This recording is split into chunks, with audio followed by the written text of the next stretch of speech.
Hi guys, it's the Platinum Blond Man. Wonder what that means. There was no doubt in Matilda's mind that this latest display of foulness by her father deserved severe punishment. And as she sat eating her awful fried fish and fried chips and ignoring the television, her brain went to work on various possibilities. By the time she went up to bed, her mind was made up. The next morning, she got up early and went into the bathroom and locked the door. As we already know, Mrs. Wormwood's hair was dyed a brilliant platinum blonde, very much the same glistening silver color as a female tightrope walker's tights in a circus. The big dyeing job was done twice a year at the hairdresser's, but every month or so in between, Mrs. Wormwood used to freshen it up by giving it a rinse in the wash basin with something called Platinum Blonde Hair Dye, extra strong. This also served to dye the nasty brown hairs that kept growing from the roots underneath. The bottle of Platinum Blonde Hair Dye, extra strong, was kept in the cupboard in the bathroom, and underneath the title on the label were written the words, "Caution, this is peroxide. Keep away from children." Matilda had read it many times with fascination. Matilda's father had a fine crop of black hair, which he parted in the middle, and of which he was exceedingly proud. Good, strong hair, he was fond of saying, means there's a good, strong brain underneath. Like Shakespeare, Matilda had once said to him. Like who?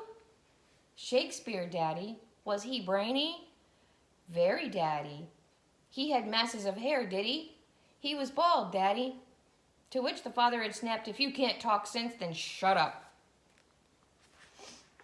Anyway, Mr. Wormwood kept his hair looking bright and strong, or so he thought, by rubbing into it every morning large quantities of lotion called oil of Violet's hair tonic. A bottle of this smelly purple mixture always stood on the shelf above the sink in the bathroom alongside the toothbrushes, and a very vigorous scalp massage with oil of violets took place daily after shaving was completed. This hair and scalp massage was always accompanied by loud masculine grunts and heavy breathing and gasps of, "Ah, that's better. That's the stuff." There's Daddy-O doing his hair. Rub it right into the roots, which could be clearly heard by Matilda in her bedroom across the corridor. Now, in the early morning privacy of the bathroom, Matilda unscrewed the cap of her father's oil of violets and tipped 3/4 of the contents down the drain. Then she filled the bottle up with her mother's platinum blonde hair dye, extra strong. She carefully left enough of her father's original hair tonic in the bottle so that when she gave it a good shake, the whole thing still looked reasonably purple. Then she replaced the bottle on the shelf above the sink, taking care to put her mother's bottle back in the cupboard. So far, so good. At breakfast time, Matilda sat quietly at the dining room table, eating her cornflakes. Her brother sat opposite her with his back to the door, devouring hunks of bread smothered in a mixture of peanut butter and strawberry jam. The mother was just out of sight around the corner in the kitchen, making Mr. Wormwood's breakfast, which always had to be 2 fried eggs on fried bread with 3 pork sausages and 3 strips of bacon and some fried tomatoes. At this point, Mr. Wormwood came noisily into the room. He was incapable of entering any room quietly, especially at breakfast time. He always had to make his appearance felt immediately by creating a lot of noise and clatter. One could almost hear him saying, "It's me, here I come, the great man himself, the master of the house, the wage earner, the one who makes it possible for all the rest of you to live so well. Notice me and pay your respects."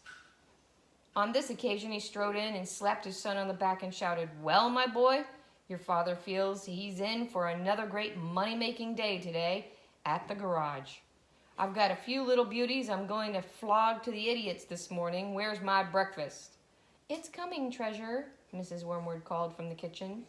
Matilda kept her face bent low over her cornflakes. She didn't dare look up. In the first place, she wasn't at all sure what she was going to see.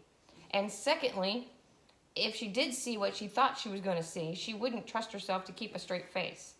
The son was looking directly ahead out of the window, stuffing himself with bread and peanut butter and strawberry jam. The father was just moving around to sit at the head of the table when the mother came sweeping out from the kitchen carrying a huge plate piled high with eggs and sausages and bacon and tomatoes. She looked up, caught sight of her husband. She stopped dead. Then she let out a scream, "Wah!" and seemed to lift her right up into the air, and she dropped the plate with a crash, and it splashed all over the floor. Everyone jumped, including Mr. Wormwood. "What the heck's the matter with you, woman?" he shouted. "Look at the mess you've made on the carpet." "Your hair," the mother was shrieking, pointing a quivering finger at her husband. "Look at your hair. What have you done to your hair?" "What's wrong with my hair, for heaven's sakes?" he said. "Oh my God, Dad. What have you done to your hair?" the son shouted. A splendid, noisy scene was building up nicely in the breakfast room. There's Mom dropping the plate. Matilda said nothing. She simply sat there admiring the wonderful effect of her own handiwork. Mr. Wormwood's fine crop of black hair was now a dirty silver, the color this time of a tightrope walker's tights that had not been washed for the entire circus season. You've dyed it," shrieked the mother. "And why did you do it, you fool? It looks absolutely frightful. It looks horrendous. You look like a freak." "What the blazes are you talking about?" the father yelled, putting both hands to his hair. "I most certainly have not dyed it. What do you mean I've dyed it? What's happened to it? Or is this some sort of stupid joke?" His face was turning pale green, the color of sour apples. "You must have dyed it, Dad," the son said. "It's the same color as Mom's, only much dirtier looking."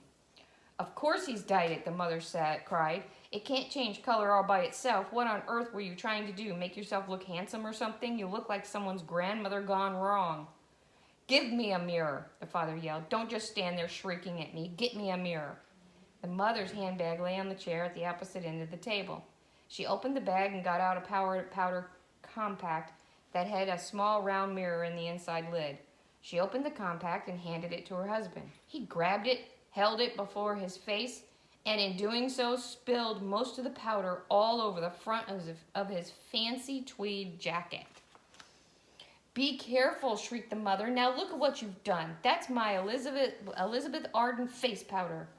"Oh my God," yelled the father, staring into the little mirror. "What happened to me? I look terrible. I look just like you gone wrong. I can't go down to the garage and sell cars like this. How did it happen?" He stared around the room, first at the mother, then at the son, then at Matilda.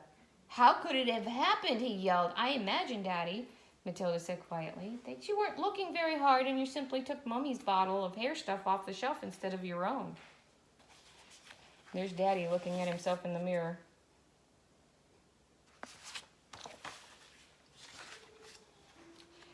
"Of course that's what happened," the mother cried. "Well, really, Harry, how stupid can you get?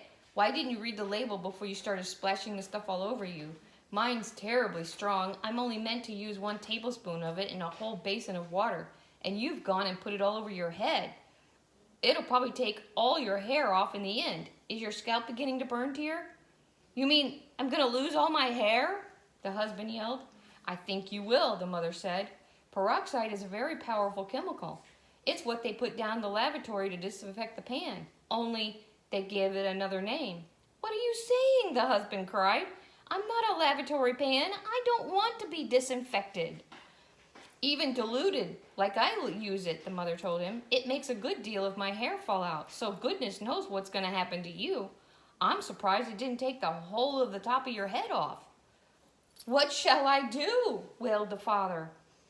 "Tell me quick what to do before it starts falling out." Matilda said, "I'd give it a good wash, Dad, if I were you, with soap and water. But you'll have to hurry." "Will that change the color back?" the father asked anxiously. "Of course it won't, you twit," the mother said. "Then what do? I can't go around looking like this forever." "You'll have to have it dyed black," the mother said, "but wash it first or there won't be any there to dye." "Right," the father shouted, springing into action. "Get me an appointment with your hairdresser this instant for a hair dyeing job. Tell them it's an emergency. They've got to boot something else off their list. I'm going upstairs to wash it now." With that, the man dashed out of the room, and Mrs. Wormwood, sighing deeply, went to the telephone to call the beauty parlor. "He does do some pretty silly things now and again, doesn't he, Mummy?" Matilda said. The mother, dialing the number on the phone, said, I'm afraid men are not always quite as clever as they think they are. You will learn that when you get a bit older, my girl. There's Matilda.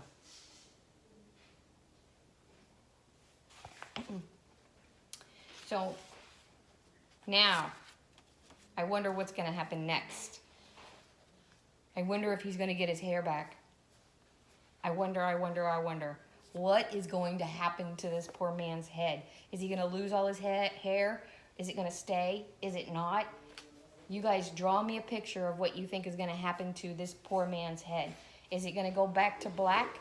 Are they going to be able to fix it at the hair parlor or at the hairdressers or what?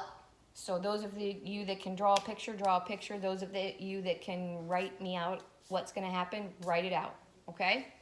Wash your hands, and I'll see you in a bit. Bye.